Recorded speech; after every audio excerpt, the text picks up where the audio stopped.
In unseren bisherigen Videos haben wir jeweils bestimmte Phänomene von Gewalt besprochen. Da uns Stalking aber als spezifisches Problem immer wieder begegnet und es zudem häufig relativiert und heruntergespielt wird, wollten wir euch hier ein paar Hinweise dazu geben. Wenn ihr euch gerade nicht in der Lage fühlt, euch mit dem Thema Stalking zu befassen, schaltet nun lieber weg. Stalking wird definiert als Verhalten, bei der eine Person eine andere Person willentlich und wiederkehrend belästigt, bedroht oder auch erpresst. Der Kontakt wird gegen den Willen der betroffenen Person hergestellt. Außerdem geht Stalking oft mit der Anwendung von körperlicher oder sexualisierter Gewalt einher und kann Monate bis hin zu Jahren andauern. Stalking-Handlungen können zum Beispiel folgende sein: wiederholte Telefonanrufe zu jeder Tages- und Nachtzeit und Nachrichten auf dem Anrufbeantworter oder der Mailbox. Häufige Präsenz, zum Beispiel vor der Wohnung, vor der Schule, der Arbeitsstelle oder in sozialen Netzwerken, als auch das Verfolgen bei täglichen Wegen, wie zum Beispiel zum Sport oder zu Bekannten. Massenhaftes Zusenden von Briefen oder E-Mails oder die Kontaktaufnahme über Dritte.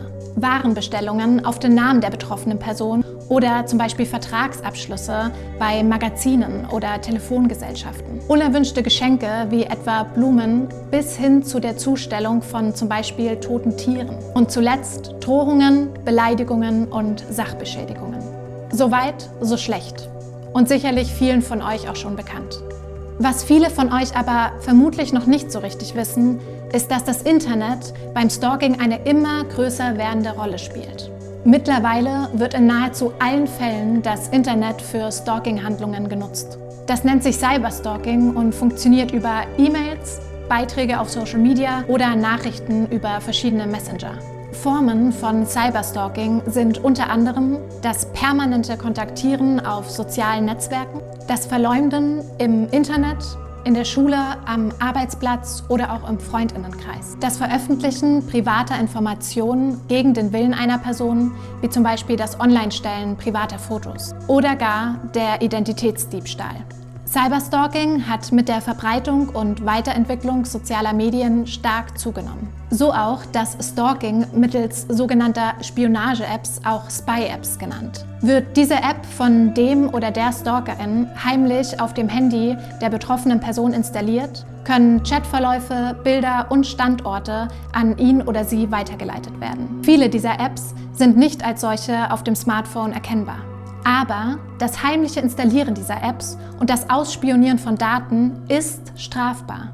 Stalkende Menschen kommen überwiegend aus dem Bekanntenkreis. Sie sind Ex-PartnerInnen oder Personen, die eine Zurückweisung nicht ertragen können. Manchmal wissen Betroffene gar nicht, von wem sie gestalkt werden. Wichtig ist, Stalking hat rein gar nichts mit Liebe, Liebeskummer oder Zuneigung zu tun. Aber, und jetzt kommt endlich auch eine gute Nachricht, es gibt Strategien gegen Stalking. Wenn ihr nach diesen Informationen denkt, dass ihr vielleicht von Stalking betroffen seid, vertraut euch eurer Familie oder euren FreundInnen an und bittet um Unterstützung. Wenn diese Personen Bescheid wissen, kann auch vermieden werden, dass sie aus Unwissen heraus den TäterInnen Informationen über euch geben. Vermittelt der stalkenden Person einmal unmittelbar und unmissverständlich, dass keinerlei Kontakt erwünscht ist. Am besten macht ihr das schriftlich und per Brief als Einschreiben. Nach dieser Zurückweisung solltet ihr versuchen, nicht weiter auf Belästigungen und Bedrohungen zu reagieren und eine direkte Kontaktaufnahme vermeiden. Bei Cyberstalking ist das oft schwer, da es unterschiedliche Medien und Lebensbereiche betreffen kann. Aber es gibt auch da Hoffnung, denn es ist möglich, rechtlich gegen Stalking vorzugehen. Stalking ist eine Straftat und kann mit Freiheitsentzug oder einer Geldstrafe geahndet werden. Außerdem können Stalking-Handlungen auch unter andere Straftatbestände fallen, die wir euch unten verlinken. Sichert außerdem unbedingt eure Beweise. Bewahrt also alle Chatnachrichten, SMS, E-Mails oder Briefe mit Ort, Datum und Uhrzeit auf.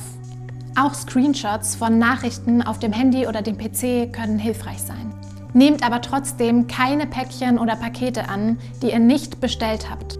Bevor ihr rechtliche Schritte einleitet, solltet ihr euch aber beraten lassen. Klärt, ob bereits genügend Nachweise vorhanden sind, welche Vorgehensweise am sinnvollsten ist und ob Kosten auf euch zukommen. Hierfür wendet euch an eine Fachberatungsstelle.